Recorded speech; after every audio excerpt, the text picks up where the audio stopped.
समझ नहीं आ रहा अपने सैलरी इंक्रीमेंट का क्या करूं। बेटा इतना क्या सोच रहा है? अपने म्यूचुअल फंड्स के एसआईपी का टॉप अप करा ले। This is the right time. क्या समझ में नहीं आया? बेटा इतना क्या सोच रहा है? अपने म्यूचुअल फंड्स का एसआईपी टॉप अप करा ले। This is the right time. आप समझा?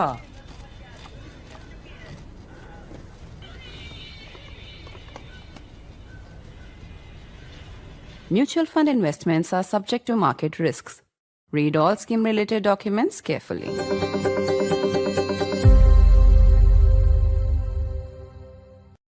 Phase 1 of the Bihar election is over and the state has seen a historic voter turnout.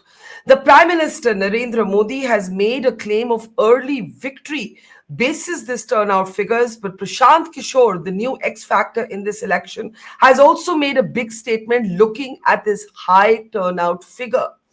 Will Prashant Kishor live up to the media hype that we've seen around him in this campaign? Will he really be a game changer?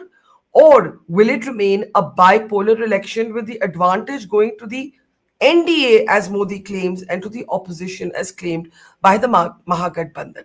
I'm Barkha Dutt. You're with the Mojo Story. On the program today, we'll be talking to national spokesperson of the Jan Suraaj and close associate of Prashant Kishor, Pavan Verma, also a former member of parliament, in a moment from now, as we try and get his take on the Bihar election. Claims and counterclaims are being made by different parties, including the Prime Minister. This after the record voter turnout that Bihar witnessed, the highest ever in phase 1, significantly higher, more than 6 points compared to phase 1 of Bihar elections in 2020. Modi, speaking at a public rally, said that this turnout could only mean good news for the NDA. Remember, the NDA has not declared a chief ministerial candidate and the Mahagathbandhan has. Then comes the question of Prashant Kishor. The hype around Prashant Kishor has been enormous. The media focus on him has been enormous. And as someone who has reported on his rallies from the ground, there has been genuine enthusiasm and curiosity for him, with young people in particular thronging to see him. But will he be a game changer or will he remain on the margins? Prashant Kishor, in his own words in an interview to us, said that Jan Suraaj ya arsh pe ya farsh pe. Either it will be a very, very significant outcome for Prashant Kishor or Prashant Kishor will be on the margins. This is his own estimation. To get a fresh perspective on where the Bihar election stands after phase 1, let me introduce our newsmaker on the program today. Let's bring him up now. Pavan Verma is with us. He's been a senior diplomat, a member of parliament, and is, of course, also a senior leader of the Jan Suraaj, national spokesperson of the party. Someone who has literally been with Prashant Kishor by his side as Jan Suraaj was conceived of and built.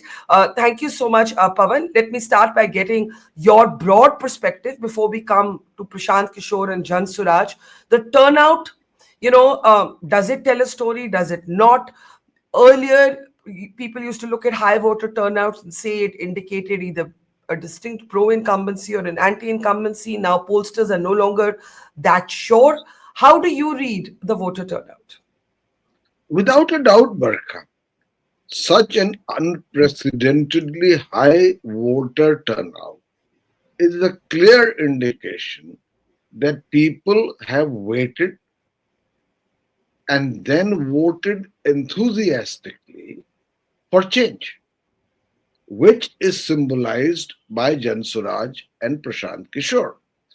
Otherwise, in a, let us say, more or less predictable election where there was no overriding issue of importance to voters, there would be no need for such a high turnout. After all, the two earlier coalitions, the Mahagathbandhan and the so-called Mahan Gathbandhan, as I call it, between these two Gathbandhans, there's nothing new. Both are old wine in new bottles presented at the time of elections. Why then have people come out in such numbers, 10% higher than previous time? Because today there is a third alternative which offers meaningful change. Meaningful change By meaningful change, I mean change which can affect the lives of people significantly enough for them to feel that of 30 years of neglect, indifference, administrative failures, and betrayal of promises, there is perhaps a new ray of hope. But isn't it interesting, Pavan, that the Prime Minister is reading the same data completely differently from you? You look at the 10 points or the 10 percentage points higher turnout from 2020 in phase one, and you say it clearly indicates people are looking for something new. And the new element in this election is only the Jan Suraaj. I agree with you on that latter claim. But Modi looks at these numbers and he says in a rally earlier today that this means an advantage for the NDA. He has interpreted the enthusiasm as a pro-incumbency vote. The other claim that the NDA is making is Nitish Kumar's scheme for women. And the claim is being made that just like we saw in Madhya Pradesh and Maharashtra, the women are going to be the Y factor. I'm deliberately not saying the X factor. They're going to be the Y factor, and they are going to deliver this election for the NDA. What do you make of Modi's claim? First of all, it is only to be expected that Prime Minister Modi, as the supreme leader of the NDA coalition, will interpret whatever turnout there may be to be a pro-incumbency. Naturally, he's fighting an election, phase two is there. But realistically, when you view it, should there have been support for the NDA, there would have been a marginally higher turnout. Or voting patterns being roughly predictable, it would have been meant that the NDA has an edge.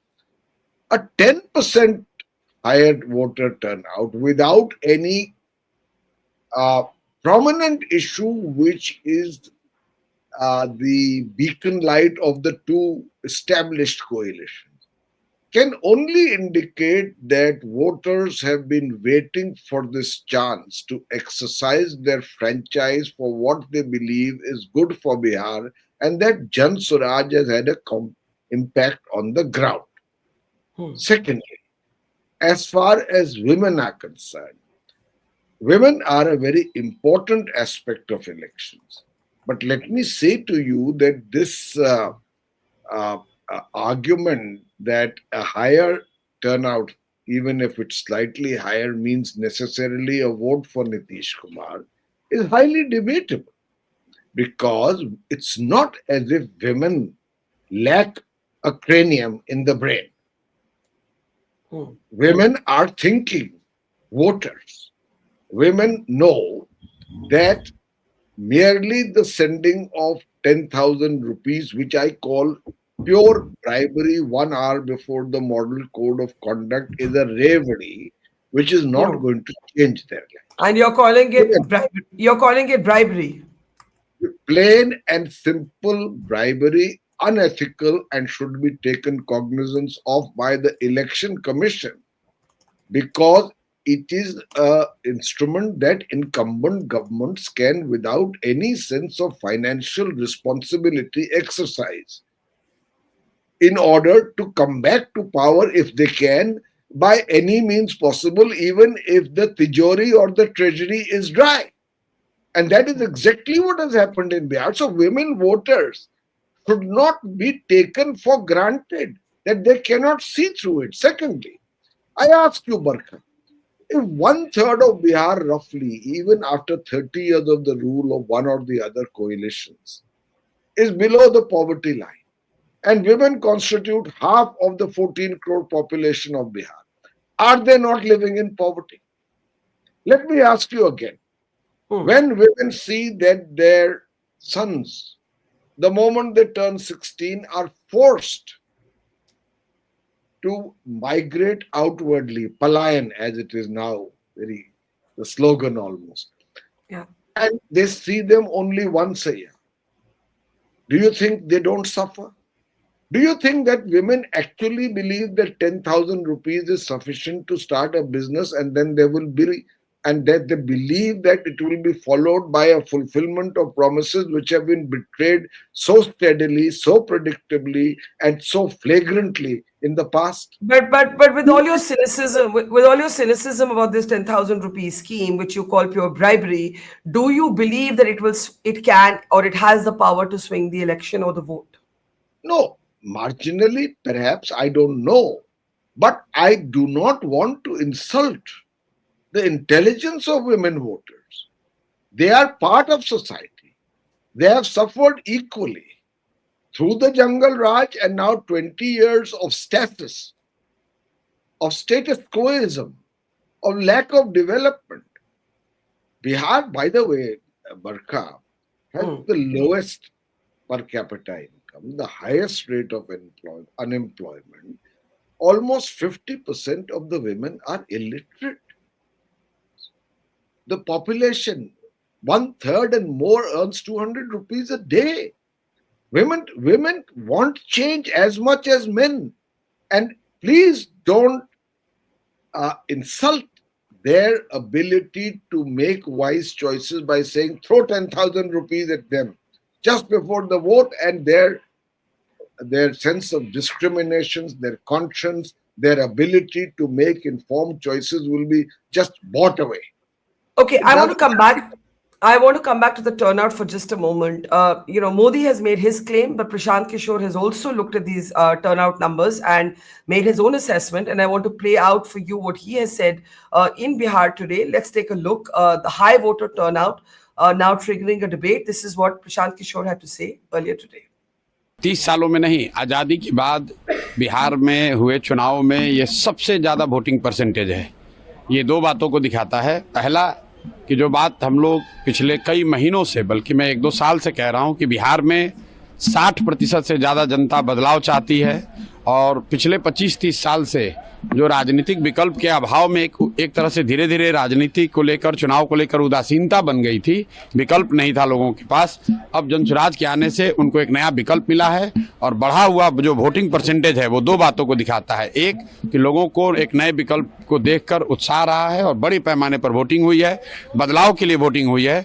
और दूसरी बात, जो बड़े प्रवासी मजदूर हैं जो बहुत बड़ी संख्या में छठ के बाद रुके हुए हैं, उन्होंने अपना और अपने परिजनों का, अपने मित्रों का जो वोट कराया है, उसने सबको सरप्राइज किया है। So Prashant Kishor is obviously reading the turnout as a sign of enthusiastic expression of hope. And, whenever there is big turnout, usually it can mean one of two things. People love the government they have, or they want to change.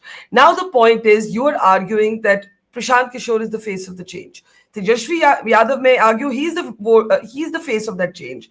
Why do you believe that Jan Suraaj is the face of that change? The freedom to argue or become a claimant to any title, I am the agent of change, I stand for development, is open to anybody, and especially at the time of election. But tell me one thing, Barkha. What is it, do you think, that can convince voters in Bihar that Tejasvi Yadav stands for change? First of all, there are still very alive the memories of Jungle. Tejasvi Yadav is not Lalu Yadav. Lalu Yadav's initial appeal was that he stood for a certain rustic form of social justice, the empowerment of the poor. Tejasvi Yadav is merely a very privileged heir to a dynasty. He is not even past school. So when people look at or assess anybody's ability to actually live up to the claim that he or she is the agent of change, people see what reasons should we impose that faith on him. He has done nothing. All is, even in these elections, surprisingly enough, the kind of promises he has made. See, I keep repeating, don't insult the intelligence of the people of Bihar. You say, I'll give a job to every family. As per the last census, there were 2.97 crore families, 3 crore jobs. When the total strength of the bureaucracy from a chaprasi to the highest echelon is 25 or 26 lakhs. What kind of promise is that? Who believes in it? Hmm. So he rides on the fact that he is a privileged heir, what do you call a parivarvard beneficiary. And secondly, he seems to believe that he has a captive vote bank, what was called MY, and which they now try to call Mahila Yuva, but it's Muslim Yadav essentially. That How do invoke you the fear of the BJP to get the votes for the RJD, and the BJP does just the opposite, invoke the fear of the RJD to get the votes from the others. Now, someone had to come to short circuit this. Jan Suraaj has done that by talking of issues. Can I ask you how you look at the role of Rahul Gandhi and Rahul Gandhi's vote chori, sort of big press conferences? Vote chori was a big mudda raised by Tejashwi and him in Bihar. Then there was anxiety over the SIR, the revision of roles. And this, in the past 2 days, Rahul Gandhi has shown images of a Brazilian model and claimed that her photo was found on 22 different voter IDs in the case of Bihar, I beg your pardon, in the case of Haryana. Now, my question to you is, A, how do you see Rahul Gandhi's role in this campaign? B, do you believe vote chori is an issue in this election? For the Jan Suraaj voters or for any voter? No, first of all, the initial exercise as announced by the Election Commission for the SIR was, we believe, a flawed one. And we made our opinion clear. Yeah. For an electorate of almost 8 crore people to start a SIR exercise in June was, we believe, an inadequate step, although we were not against the cleansing of the rolls. We also said that not enough time has been given to people to make an appeal against deletion because of the telescope period. June and the elections are in October. Secondly, we said that the exclusion of basic documents like the Aadhaar card, the voter card, etc., is arbitrary and unfair, especially in a state where so many, the overwhelming majority is illiterate and far-flung, sometimes in inaccessible areas as a consequence of the floods. Now, the Supreme Court rectified much of that by adding the Aadhaar card. So we believe that the vote chori issue has lost much of its momentum, although all citizens need to remain vigilant against the possibility. Why do you believe that happened? Rahul Gandhi was absent in the interim from the campaign for a few days, and then he's bounced back, but his vote chori is focused on Haryana and not the ongoing sort of election in Bihar. When you say the vote chori issue has lost momentum, why do you think that is? In Bihar, it has, and the reason for it is fairly apparent. See, Rahul Gandhi is perhaps an intelligent person. He realized that in Bihar, in the 5 years between the last election in 2020 and now, the Congress has done nothing to strengthen its organizational presence on the ground. The party is in total disarray. It commands 5% of the popular vote, if that. Last time they got 70 seats and 119, the lowest strike rate. This time they have still managed to muscle the RJD and get close to 60 seats. And I can almost say with some degree of certainty that they will win seats in single digits or perhaps just around 10 or there's somewhere there. Now, with such a presence and with no effort to strengthen the party, the Congress can play but a tokenistic or symbolic role. So Mr. Gandhi rides a motorcycle, does a road show with Tejaswi, jumps in a pond with some machuaras, and goes away. Because the Congress is not a significant factor in the elections. But can I ask you, and I asked Prashant this in my podcast with him, and he said that he would not be supporting either alliance if either alliance needed Jan Suraaj to fill a gap in numbers. He was very categorical about that. But you know, realpolitik has way of catching up. Do you believe, given that this since then there has been this 10,000 rupees scheme for women, which you call bribery, if it comes, push comes to shove, and let's remember that RJD was the single largest party last time. If push comes to shove, would the Jan Suraaj have a preference on who it would throw its numbers behind, either the Mahagathbandhan or the NDA? We have clearly said, Barkha, that we will not have a pre-poll alliance and a post-poll alliance. That is my brief. Okay. Prashant has reiterated it more than once because we believe Jan Swaraj as a third alternative with a different ideology and a different approach to how Bihar can change must stand on its own feet and retain its own identity. So our position is clear. So does that mean specifically that you will choose to be, if you do not form the government, and I don't know if that's a claim you're still making, we'll come to that in my next question. Okay, hang on. Does that mean that if you do not form the government, you will remain in the opposition, neutral on either side of the political divide? It all depends on the number of seats we get, because if, as Prashant has himself said more than once, if we get very few seats, we would rather not even be in the opposition and just start the battle again.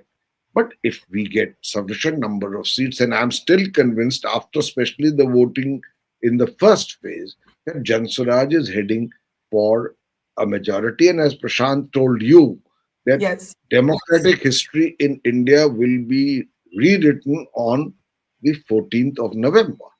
If that is the case, we don't need anybody's support or don't need to back anybody. Our position is no post-poll alliance, so Jan Swaraj remains and retains its identity on its own. I want to ask you, in the Lok Sabha elections, when Annamalai, there was a lot of hype around Annamalai in Tamil Nadu. And when I asked Annamalai, I said, how would you measure your success? And he said, if I get 20% of the vote, I would consider it. Even if the vote doesn't convert into seats, I would consider it very significant. Eventually, whatever Annamalai hoped for in Tamil Nadu did not happen. My question to you is the same. What is the percentage of vote for Jan Suraaj as a party that was birthed 3 years ago? It's a new party, a new entrant. What is the vote share that you would look at and you would say, we've done very well, we need to build on this? This is assuming that, Prashant's very pithy phrase that he used with me and has since been oft quoted, ya arsh pe ya farsh pe. Let's assume that the arsh doesn't happen and the farsh happens. What would still be a satisfactory vote share for you? Well, I can't predict the exact vote share in the event that we are not on the earth, which I hope we will be, but on the first. Yes. But let me give you an analogy. It took the BJP 20 years to reach a 10% vote support in Bihar. Even today, the BJP has only 20% of the vote. It has never had a chief minister of its own. Yeah. And here is a party whose entire history is of 3 years.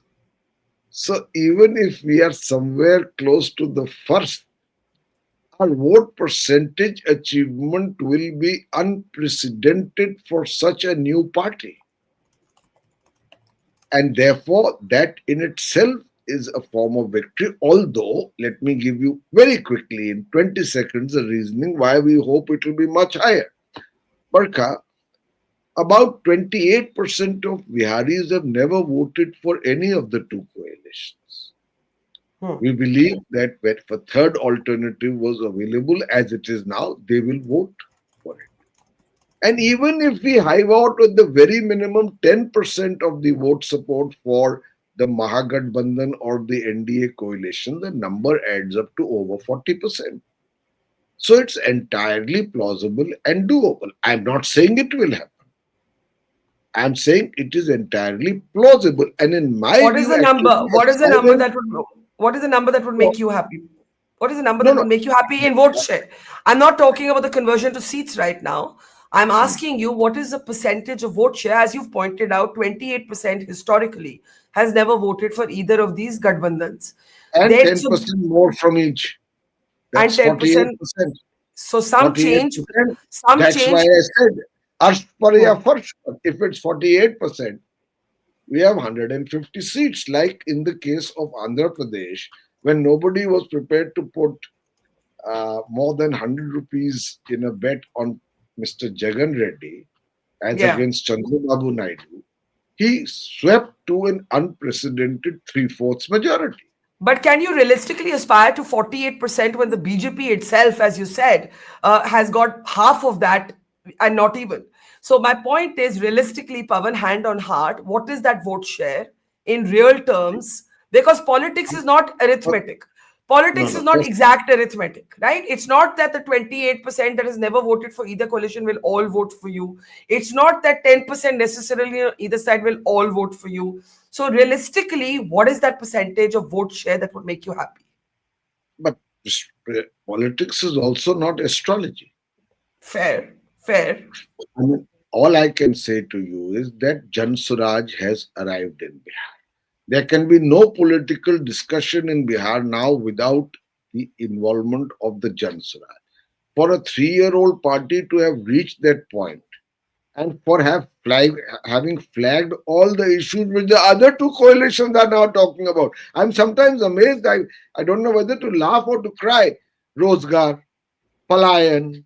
The other day, the Prime Minister in his speech said, "Apne bachon ke bhavishya ke liye vote do." It's a line which is straight away plagiarized from the Jan Suraaj campaign. So You're we raise the right issues. The other parties You're saying Modi is lifting lines from PK. Prime Minister is lifting lines from Prashant Kishor. No, I'm just saying it was there for you to see. You can replay the video.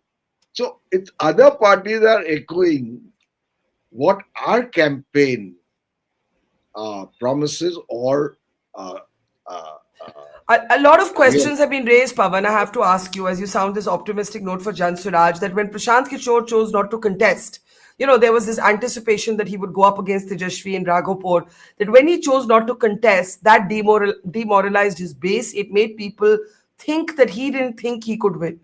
How do you react to the speculation around why he didn't contest? No, in my view, it was the best decision that could be taken in considering the imperatives of election strategy. Barkha, keep in mind that we are the only party which is fighting every seat, 243 seats. Yeah. Now, even the BJP is fighting 101, the JDU is fighting 101, and Tejasvi and RJD are fighting 143. The only party fighting all seats is the Jan Suraaj. Now, the choice was for Prashant to stand from one seat and to put 2 or 3 or 4 days there to win one seat, or use the limited time available to barnstorm the state to boost the chances of as many as 243 seats. What would you choose if you were in the place of Prashant? No, I think it was the realistic sort of choice that he made. But I'm just wondering if it had the narrative, that flowed from it was one that suited the party. So both things can. The narrative was deliberately misinterpreted by our political opponents. But since then, Prashant has been such a ubiquitous figure on the ground that any question of him running away from the elections has been completely belied. I mean, please see his campaign trail. Yeah. I've reported from his campaign trail, so I have seen it. Let me ask you in the end the big question. Prashant Kishor in the same interview with me, said that if Nitish Kumar gets more than 25 seats, Prashant would leave politics. However, that statement was made before this Mahila scheme. So I want to be fair and accurate about when he made that claim. I want to ask you, because the NDA has not declared a chief ministerial candidate, the Mahagathbandhan has. Do you believe, in your understanding of Bihar politics, you and Prashant have both worked in the past with Nitish, do you believe Nitish Kumar will be the next chief minister, or would you stick your neck out and say, irrespective of who wins, you believe Nitish Kumar will not be the next chief minister? How do you see it? Barkha, it's common sense. In 2020, the BJP said that if we win, Nitish Kumar would be the chief minister. I ask you, why have they so persistently shied away from saying the same thing this time? It's very clear. The BJP as the senior partner, and please go back one step, it has become the senior partner by a planned conspiracy against Nitish Kumar, their own ally, through the use of Chirag Paswan in 2020, which hived off 38 seats from the JDU. Nitish Kumar doesn't forget, even in a state where he's supposed to be not as intellectually robust as he was when I worked with him. He doesn't forget. And it's very clear to JDU cadres and to him that the BJP, which is the principal party in the NDA, has no plans to make him chief minister again. Otherwise, by now, after being asked repeatedly, they would have said it. They haven't said it. So nobody in the JDU is a fool. In which case, there's another question that springs from that question. Could Nitish Kumar change sides again? If he's not made, if he's not made the chief minister and the NDA is in position to form government, if it isn't a clear verdict one way or the other, and there could be a numbers ka khel. Nitish Kumar has changed sides more times than most of us can count. Could he do it again? If you're so convinced that the BJP doesn't want to make him chief minister, could he change sides again? You see, not even God can predict. When Nitish ji, for whom I have personally great affection and at a personal level respect, I worked very closely with him. And he was very kind to me. Yeah. Nobody can predict what Nitish Kumar will do. So that is the question that looms large.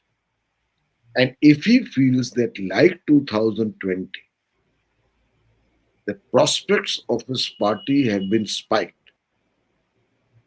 and if he still holds the same degree of hold on his top leadership, which I'm afraid may have been partially already co-opted by the BJP or on the cadres, what he may do is the question that even the Almighty may take some time to think about.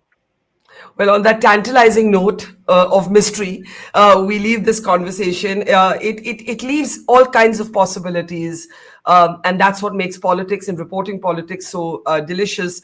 Pavan Verma there, still believing that Jan Suraaj will be in a dominating position, but at the same time conceding that politics is the art of the possible, and particularly when it comes to Nitish Kumar, any finite and very specific predictions could turn wrong. So we leave it there, Pavan. Thank you and good luck for the next phase of elections. Thank you so much. Barkha. Always a pleasure. Thank you. Pleasure talking to you. It's great to see you here. Thank you for watching our work.